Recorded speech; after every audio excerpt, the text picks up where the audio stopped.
देख रहे हैं MKA टीवी न्यूज।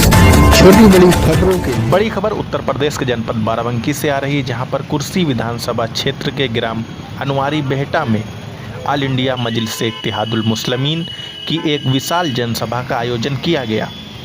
जनसभा में बड़ी संख्या में कार्यकर्ताओं और स्थानीय लोगों की उपस्थिति रही, जिसमें पूरे क्षेत्र में राजनीतिक हलचल देखने को मिली। जनसभा में AIMIM पार्टी के प्रदेश अध्यक्ष हाजी शौकत अली सहित अन्य कई पदाधिकारी मौजूद रहे। इस मौके पर समाजवादी पार्टी पर निशाना साधते हुए प्रदेश अध्यक्ष ने कहा कि सपा अब पूरी तरह परिवारवाद की पार्टी बन चुकी है। उनका PDA पिछड़ा दलित अल्पसंख्यक केवल दिखावा है, जबकि असल उद्देश्य अपने परिवार को सत्ता में आगे बढ़ाना है। उन्होंने कहा कि अब वह समय दूर नहीं जब जिस प्रकार शिवपाल यादव ने अपनी पार्टी का समाजवादी पार्टी में विलय किया था, उसी तरह एक दिन समाजवादी पार्टी का विलय ऑल इंडिया मजलिस इत्तेहादुल मुस्लिमीन में होगा। जनसभा को संबोधित करते हुए MIM पार्टी के सेंट्रल अध्यक्ष शेख ताहिर सिद्दीकी ने कहा कि संविधान ने जो अधिकार हमें दिए हैं, उनसे पूरा फायदा उठाना चाहिए और एकजुट होकर पार्टी को मजबूत करें। आज हालात बदल चुके हैं। इस कार्यक्रम में संचालन सेंट्रल उपाध्यक्ष विकास श्रीवास्तव ने किया।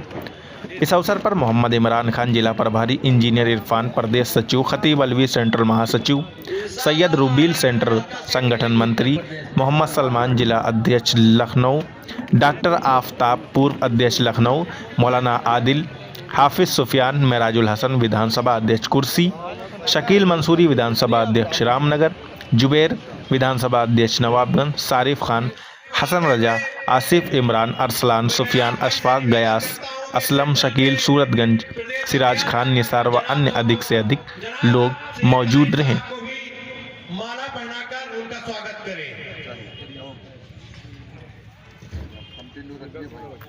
जनाब मौलाना मसीहुर रहमान साहब,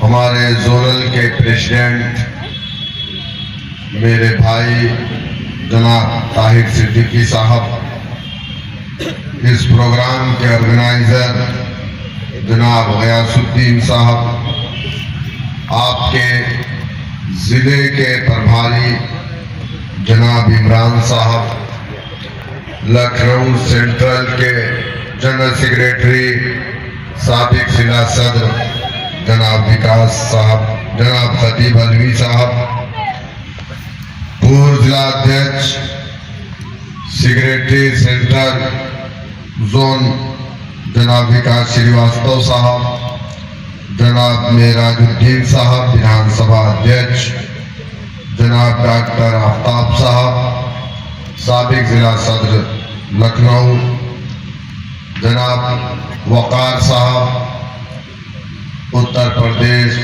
कार्य समिति के मेंबर हमारे दरमियान में तशरीफ फरमा है, जनाब इरफान सिद्दीकी साहब सेक्रेटरी उत्तर प्रदेश, यहाँ पर मौजूद मजलिस इत्तेहादुल मुस्लिमीन के मेरे तमाम रुफ़्क़ा,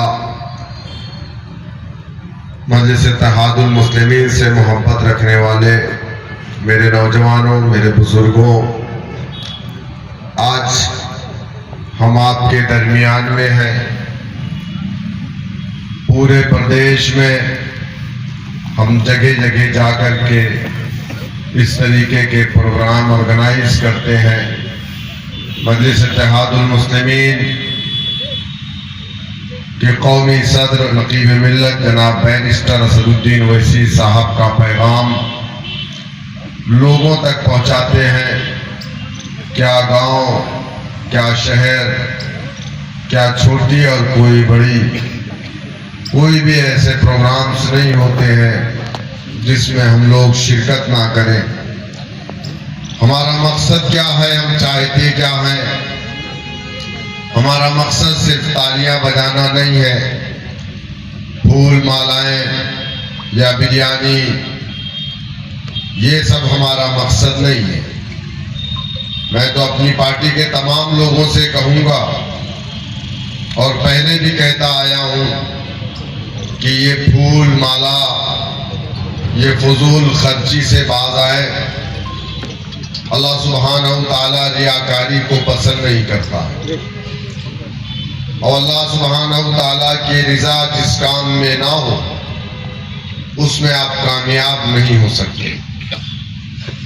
2000, 3000, 5000 रुपए का जो माला पहनाते हैं ये सिर्फ और सिर्फ 1 मिनट के लिए होता है, फोटो खिंचाने के लिए होता है। ये 2-3 हजार रुपया बर्बाद हो गया, हासिल कुछ नहीं। अगर इसी पैसे का आपने बैनर और पोस्टर लगा दिया होता तो शायद पार्टी का प्रचार प्रसार और लोग देखते तो ये कहते कि हाँ मजलिस इत्तेहादुल मुस्लिमीन यहाँ तक भी पहुंच चुकी है। तो थोड़ा इन सब चीजों से परहेज करें, गुरेज करें, अपने पैसे को बचा करके रखें, अपने बच्चों की तालीम पर खर्च करें, अपने गांव में जो बच्चे नहीं पढ़ पा रहे हैं उन पर खर्च करें, जो यतीम हैं, जो बेवा हैं, जिनके पास इलाज का पैसा ना हो उन पर खर्च करें, न कि रियाकारी के लिए, किसी को खुश करने के लिए आप अपने पैसे को बर्बाद करें। जो भी काम करें अल्लाह सुब्हानहू ताला को राजी करने के लिए करें, जिसमें अल्लाह की रिजा हो, जिस इंशाअल्लाह ताला अल्लाह अगर हमसे राजी होगा तो यकीनन अल्लाह सुब्हानहू ताला हमें कामयाब करेगा। मेरे दोस्तों, मेरे बुजुर्गों, हमारा मकसद क्या है, हम करना क्या चाहते हैं? जबकि उत्तर प्रदेश में बहुत सारी सेकुलर पार्टियां हैं, उत्तर प्रदेश में बहुत सारे मुसलमान नेता हैं, ऐसे वक्त में मजलिस इत्तेहादुल मुस्लिमीन उत्तर प्रदेश में आपके दरमियान में क्यों आई है? मजलिस इत्तेहादुल मुस्लिमीन फलाह की टीम है। मजलिस इत्तेहादुल मुस्लिमीन को चुनाव नहीं लड़ना चाहिए।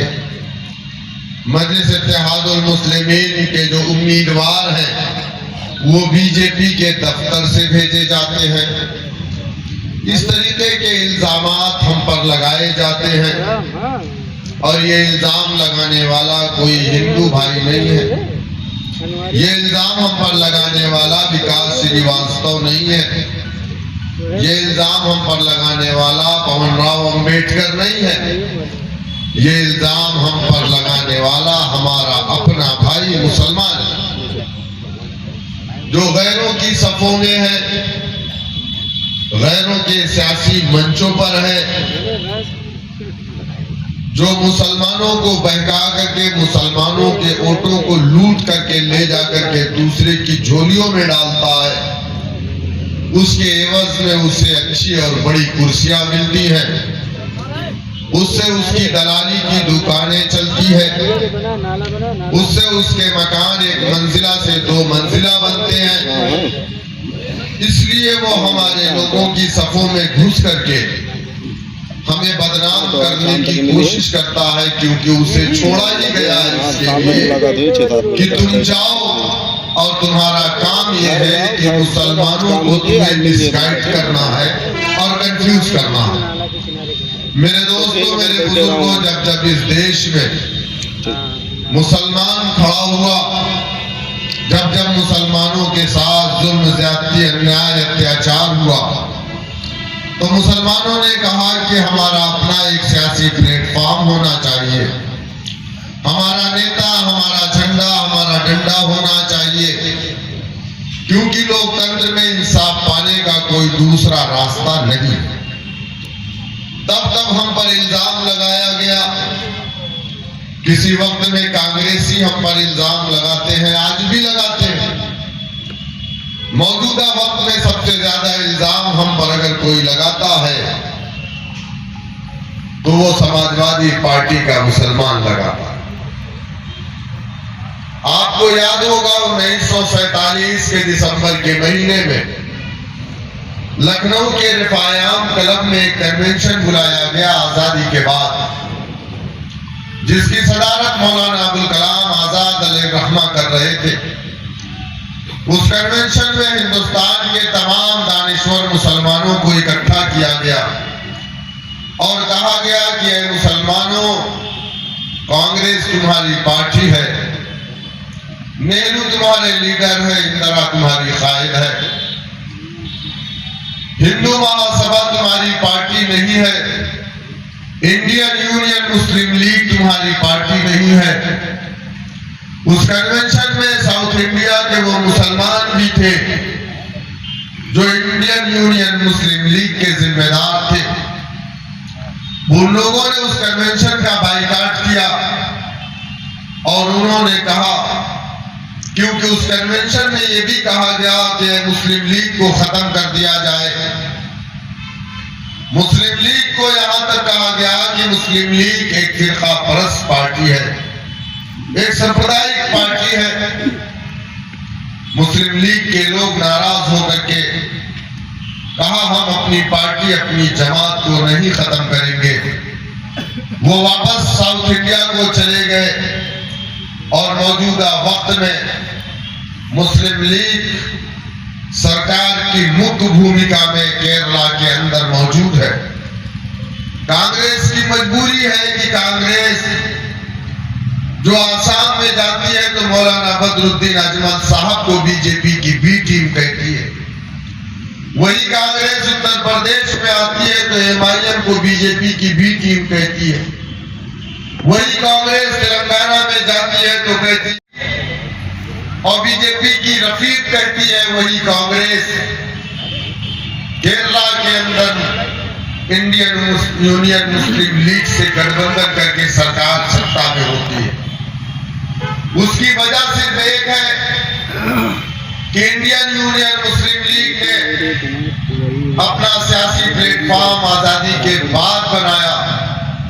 या अगर ये कहूं कि आजादी से पहले इस देश में दो पार्टियां थी, आजादी के बाद एक मुस्लिम लीग पाकिस्तान चली गई, जो पाकिस्तान नहीं गए उन्होंने इंडियन यूनियन मुस्लिम लीग की स्थापना हिंदुस्तान के संविधान को मानते हुए अपनी पार्टी को यहां पर कायम दायम रखा।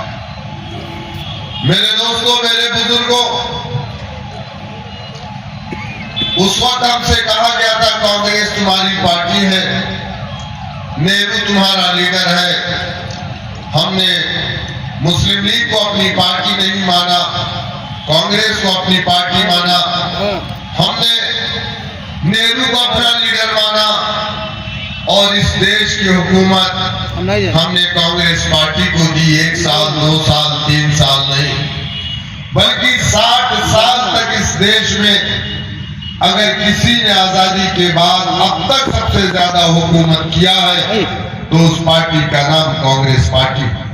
जी, अगले साल उत्तर प्रदेश विधानसभा के चुनाव हैं। एमआईएम पार्टी ने, जैसे हम सबने देखा महाराष्ट्र के म्यूनसिपैलिटी के इलेक्शंस हुए, उसमें अच्छा प्रदर्शन किया। उत्तर प्रदेश के चुनाव में आप किन मुद्दों को लेकर के जनता के बीच में जाएंगे? नाइंसाफ़ी, मुस्लिम समाज के साथ हिंदुस्तान में सबसे ज़्यादा नाइंसाफ़ी हुई।